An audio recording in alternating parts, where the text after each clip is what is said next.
Hello class! This will be our first lesson for Module 1, which is knowing and accepting oneself. Let's start.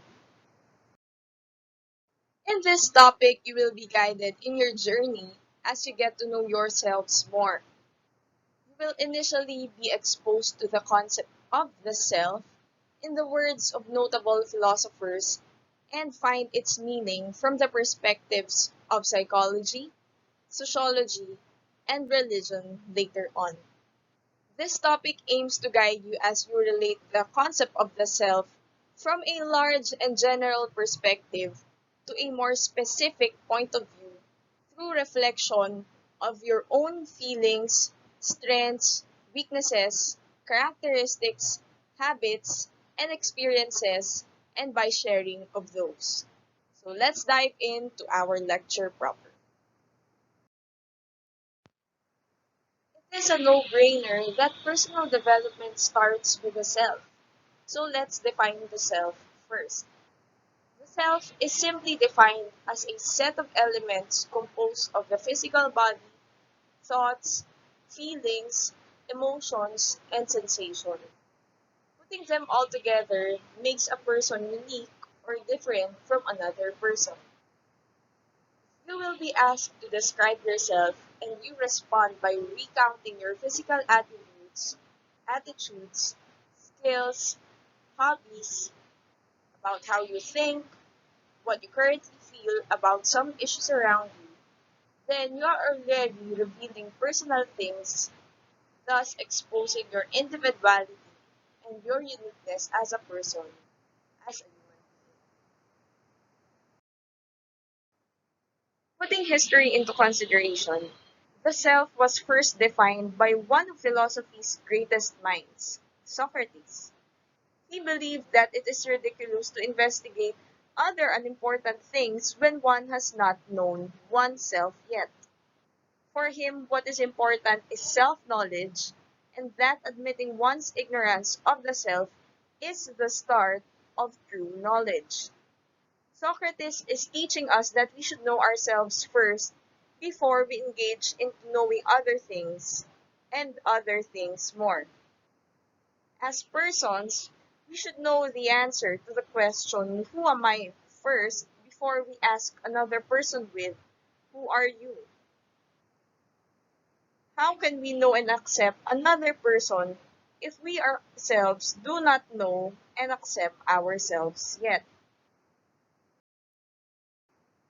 Later on, one of Socrates' students and follower, Plato, seconded those of his thoughts about the self, as he said, the beginning of knowledge is self-knowledge.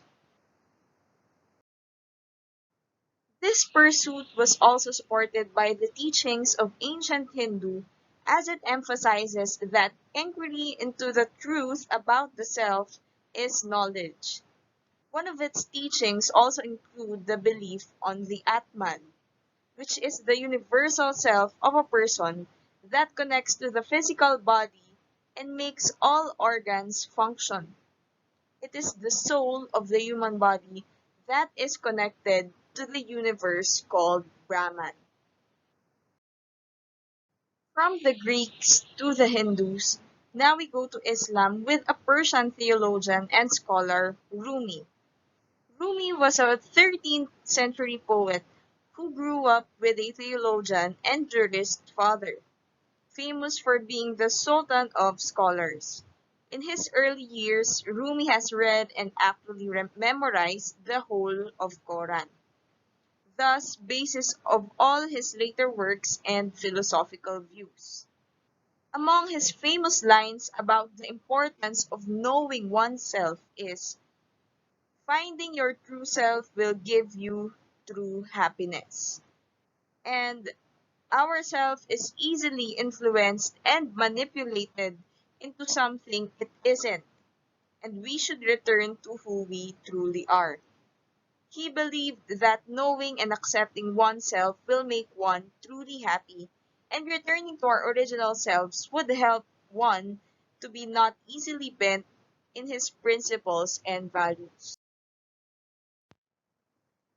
In the Americas, a poet, essayist, journalist, and humanist from New York has emerged around 1850s. His name is Walt Whitman. His works mainly focused on poems about culture and became popular with his very long piece called Song for Myself. For Whitman, the self is a simple and separate person.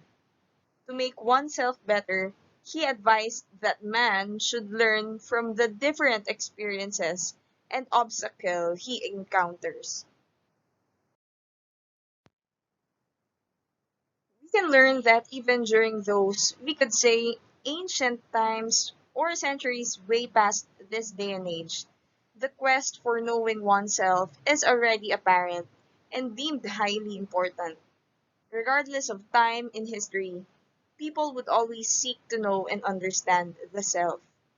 On our next synchronous session, we are going to process these definitions of self by the said philosophers and also include the concept of Filipino self or the self from a Filipino standpoint. Thank you and see you this week.